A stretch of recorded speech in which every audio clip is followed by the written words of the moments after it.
Good morning, everyone. Today I'm presenting a general review on managing ocular surface disease in glaucoma treatment, which is a systematic review. So, glaucoma is a global multifactorial disease is characterized by progressive degeneration of the optic nerve with or without elevated intraocular pressure. A chronic progressive optic neuropathy that results in characteristic morphological changes at the optic nerve head and in RNFL. So most common it causes irreversible blindness. Global prevalence is 4%, which is between age 40 and 40 to 80 years. Major treatment modality includes topical eye drops, chronic use of multiple topical drugs combined with other factors such as age and systemic comorbidities and their treatment profoundly contributes to the ocular surface disease. It is a complex condition that impacts both the tears and the ocular surface. Symptoms are discomfort, visual disturbances, and tear film instability. So these are the layers of the tear film: mucus, aqueous, and the lipid layer. Aqueous is the thickest layer. Mucus layer helps in the spread of the spreading of the tears on the eyeball, and aqueous layer helps in lubrication, and lipid layers prevent the evaporation of the tears. So it is characterized by increased tear film osmolarity and inflammation, which can manifest clinically as superficial punctate keratitis, conjunctival hyperemia, and papillary conjunctivitis. So the etiology is diverse and includes various environmental, genetic factors, aging, dry eye syndrome, blepharitis, meibomian gland dysfunction, chronic use of eye drops with preservatives. So OST has broader complication than dry eye disease alone. So what is the pathophysiology of this? Whenever there is some corneal epithelial injury, cytokine activation is there. Interleukin 1, 6, and 17 are released. And these factors, these are the protective factors, these are decreased. So there would be inflammation.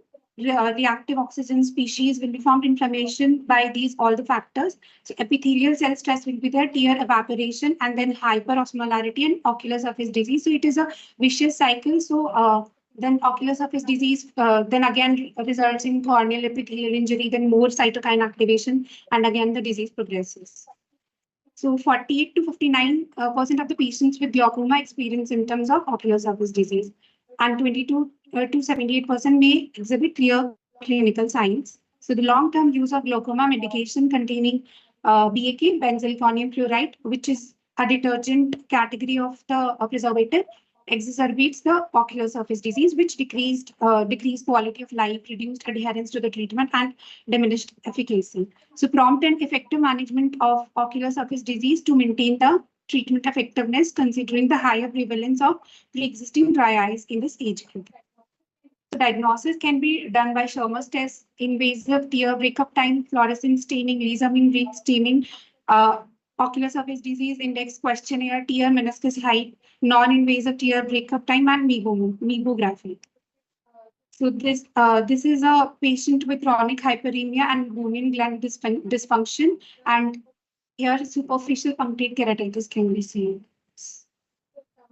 So in this area, this is the area of here. This is the area of dryness. This arrow is pointing towards it. So placido disc, on placing it, there will be reflections on the cornea, and here the red orange areas correspond to the faster tear breakup time. So here these are the areas which are affected. And in meibography, in a patient with healthy meibomian glands, and this is with significant atrophy of the meibomian glands, so there will be pale glands with abnormal meibomian gland architecture. So the purpose of this systematic review is to assess the impact of active ingredients and preservation of anti-glaucoma treatments on the ocular surface. So the efficacy of the preservative-free alternatives to determine to assess the efficacy of preservative-free alternatives and adjunctive therapies. So the study was approved by the Institutional Review Board and followed systematic reviews and meta-analysis guidelines during the data collection. So there was a framework created, population intervention comparison outcomes and study framework, to create the eligibility criteria. So then glaucoma, dry eye syndromes, ocular surface diseases, anti-glaucoma agents, and preservatives or pharmaceutical components were involved. In the population, The criteria for the inclusion under this review was population was patients with glaucoma regardless of the study location, and intervention was focused on the patient using anti-glaucoma eye drops with or without preservatives, and comparison was patients using topical eye drops with or without preservatives.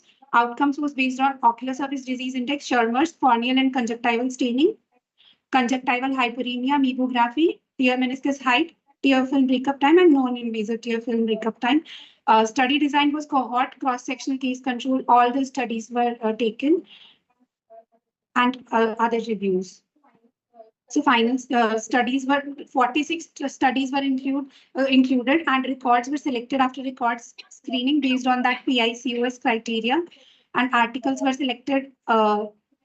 369 articles were selected, and then screening was done. Articles after initial exclusion criteria was 500 and 574. So these were the articles from all these searches they were taken. Criteria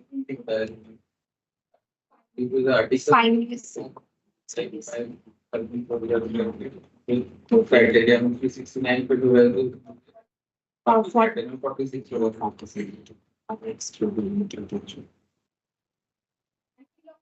Anti-glaucoma medication affect the ocular surface by various mechanisms, by active ingredients or by means of some preservatives. Due to active ingredients, so beta blockers, topical beta adrenergic blockers, they reduce the aqueous humor and tear production by blocking the beta receptors on ciliary epithelium and the main and the accessory lacrimal glands.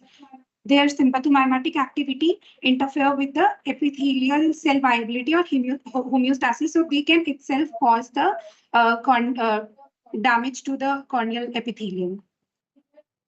Severe side effects of the beta blockers are they decrease the tear volume, meibomian gland dysfunction, goblet cell loss, pseudopemphigoid cicatrization, conjunctivitis, nasolacrimal duct obstruction is caused by timolol.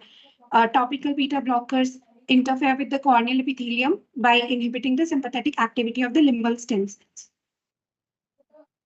So the tear film breakup time decreased significantly in patients using both the preserved and preservative-free timolol in comparison to the control group. And timolol preservative-free and preservative formulations, we both alter the tear film, and the preservative-free timolol still cause tear instability, suggesting that the active ingredient also damaged the ocular surface. So the timolol increases the subepithelial collagen density and extracellular matrix more than the prostaglandin analogs.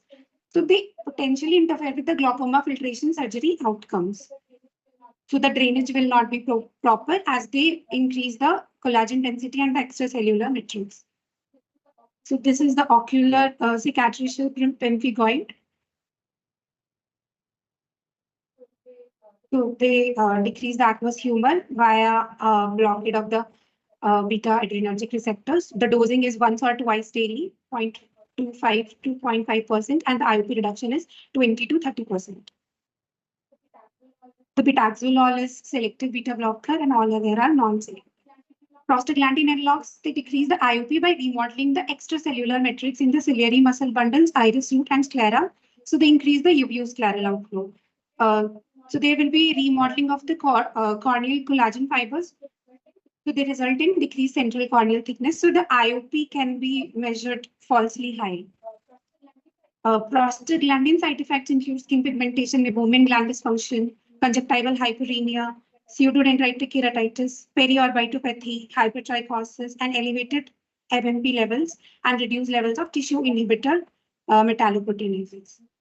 And MMP is involved in the pathophysiology of glaucoma. So they are latanoprost, vimatoprost, travoprost, and tafluprost. So they increase the uveoscleral outflow, and they are given once daily, 0.0015 to 0.03%, and the IOP reduction is 25 to 30%. So the prostaglandin analogs, their frequency is only once daily, so they are preferred. The latanoprostine Bunod is a nitric oxide donating prostaglandin F2 analog.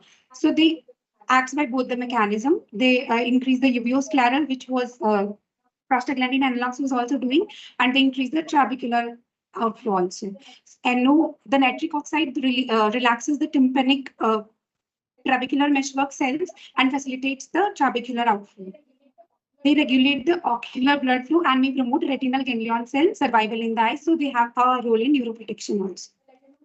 The latanoprost acid, the second active metabolite, it has a mechanism of action similar to prostaglandin analogs, which increase the uveoscleral outflow.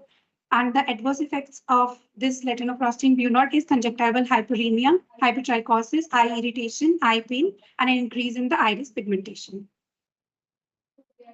So they are also given once daily, and the IOP reduction is 35%. Alpha-adrenergic agonists are brimonidine and epiroclonidine. They are selective sympathetic agonists of the alpha-2 receptor. So they have multiple effects. So they also decrease the aqueous humor production, increase the uveoscleral outflow, and increase the trabecular meshwork outflow also. The side effects are follicular conjunctivitis. This results from the alpha-adrenergic agonist effect on reducing the volume of conjunctival cells. So they widen the intracellular spaces, and potential allergens are permitted to penetrate the subepithelial tissue. The incidence is 4.7 to 25%, and between 6 to 9 months, they cause this interval can vary widely, 14 days to as long as 12 months. It is independent of the presence of the preservative. It should not be used in children because it depresses the CNS as topical. These agonists are not weight adjusted. So it has all the mechanisms, and it is given 2 to 3 times daily, 0.1 to 0.5%, and IOP reduction is up to 26%. So, and the allergic blepharoconjunctivitis is maximum caused by proclonidine, then brimonidine, and then timolol. Carbonic anhydrase inhibitors are dorzolamide, brinzolamide, and orally we give acetazolamide or methazolamide.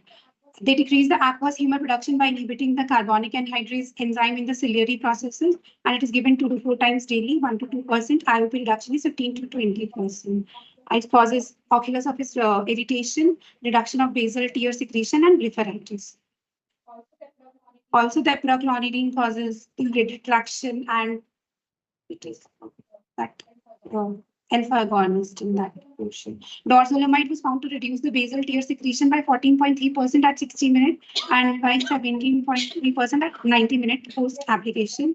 They are generally avoided in patients who have sulfa allergies or a history of renal stones, or they also cause constipation and hypokalemia. So they cause numbness and tingling also.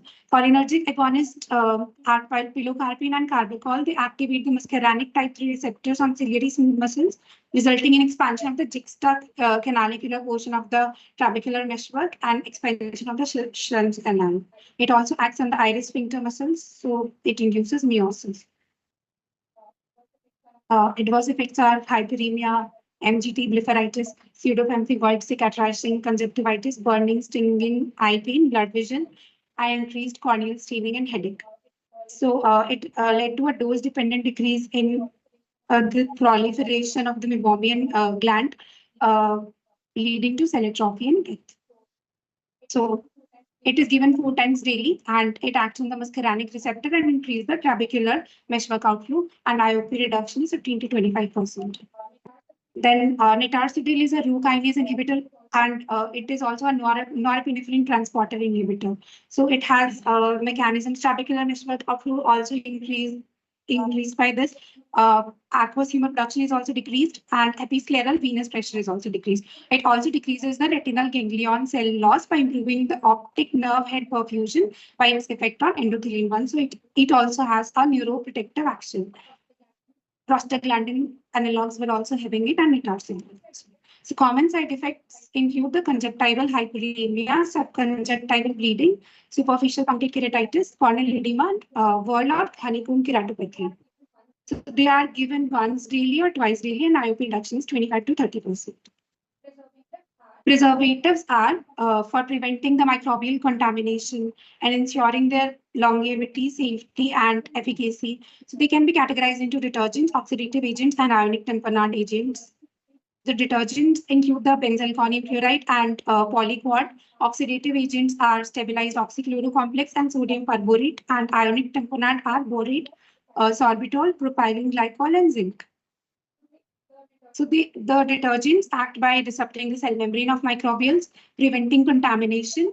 and benzalkonium and polyquat are among the most well-known in this category. Benzalkonium chloride is a cationic detergent. It is used in approximately 70% of the multi-dose glaucoma drop, and concentrations are from 0.003% to 0.002%. It is highly cytotoxic to the corneal and conjunctival epithelial cells, including the limbal stem cells.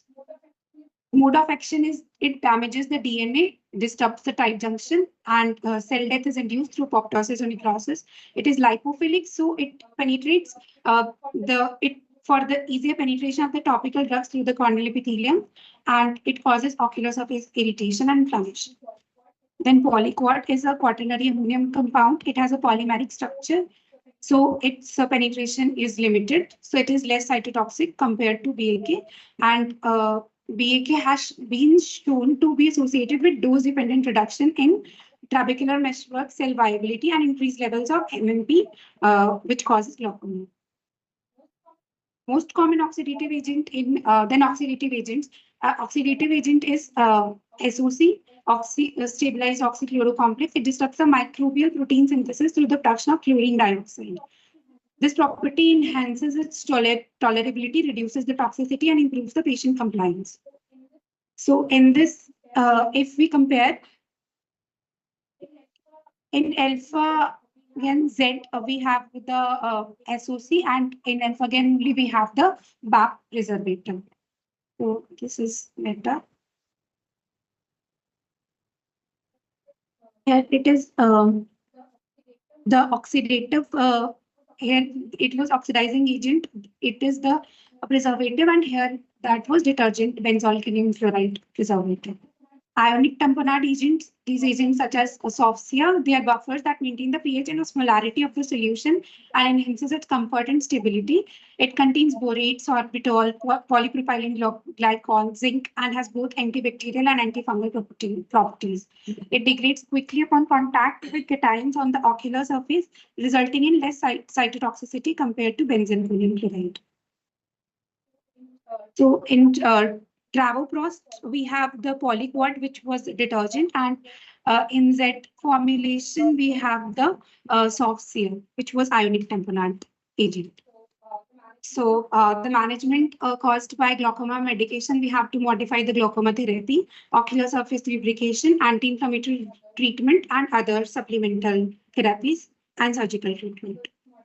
So to modify, we'll transition to a preservative-free version of the identical medication, which enhances the ocular surface disease outcomes while maintaining the same hypertensive effect.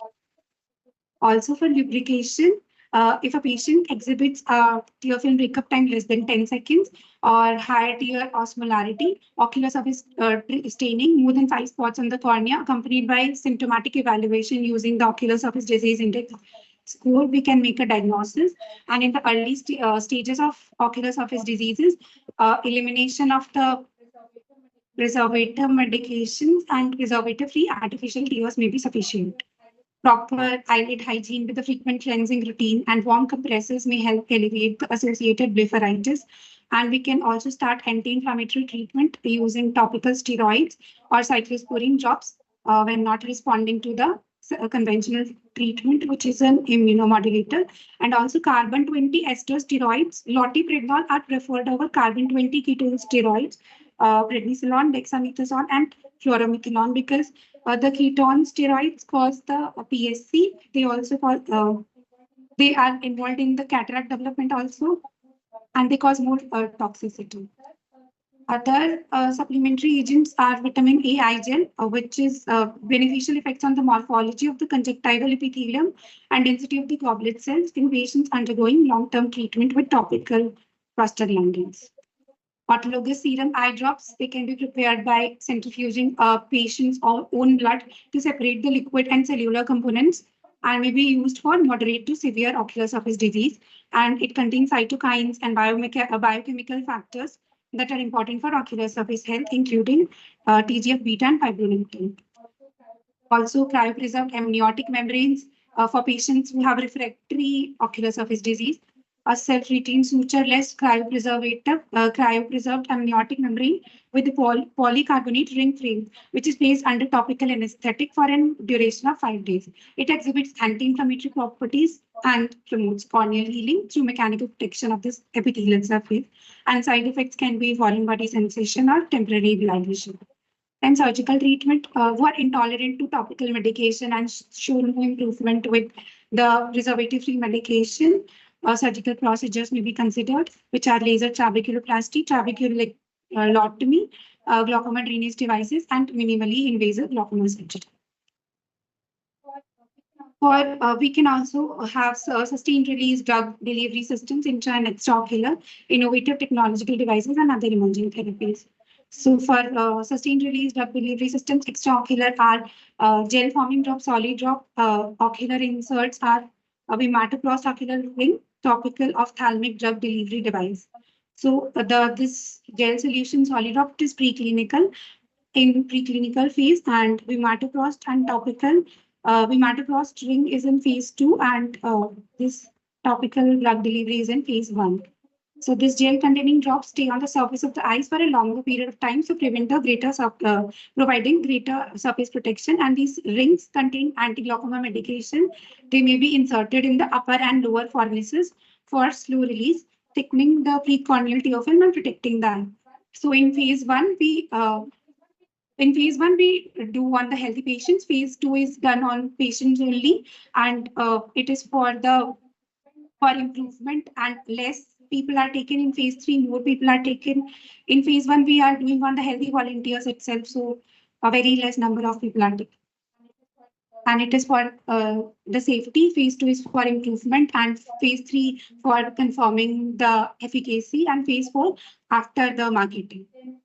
Then also, we have the in extraocular only passive diffusion contact lenses, vitamin E contact lenses loaded with timolol, methafilcon lenses loaded with latanoprost. This is also preclinical, and timolol maleate loaded molecular imprinted contact lenses. Anti-glaucoma drug impregnated contact lenses release active ingredients through the passive diffusion, and these molecular imprinted contact lenses, molecular sites to drug receptor sites are embedded in the polymer, increasing loading and sustained release of the drugs. Also, punctal plugs are also there, evolute and tavoprost loaded ocular therapeutics. They block the tear drainage and increase the tear film contact time with the ocular surface. Evolute is in phase 2, and this ocular tavoprost loaded ocular therapeutics is in phase 3.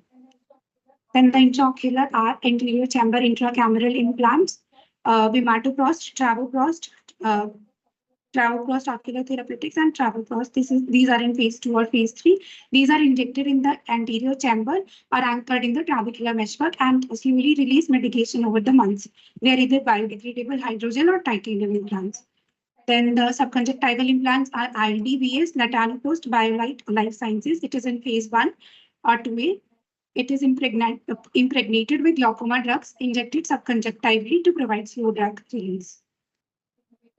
Innovative technological devices, thermal pulsation devices, LipiFlu, which is in phase 4.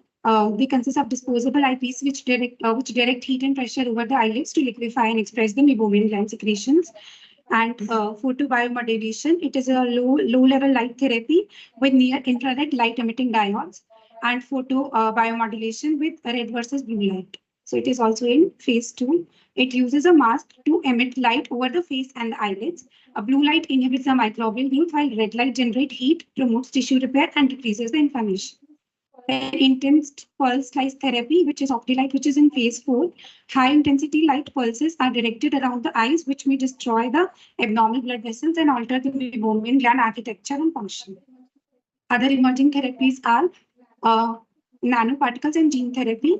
Timolol loaded gold nanoparticles, which is in preclinical phase, and nanoparticles consisting of certain polymers, lipids, or metals may improve drug bioavailability, enabling slow release and reducing adverse effects. In gene therapy, recombinant adeno-associated virus, vector-mediated gene therapy targeting prostaglandin F12 synthesis in the anterior chamber, and intravitreal injections of farnesylation of the intracellular domain.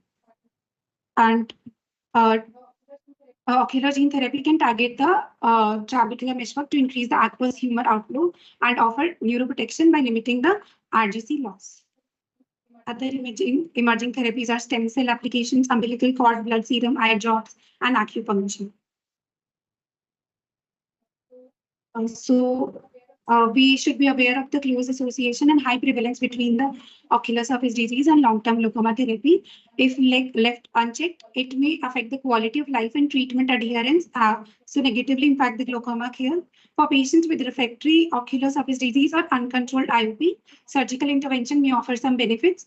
So a comprehensive and multifaceted management is essential to approach both the ocular surface health and effective glaucoma.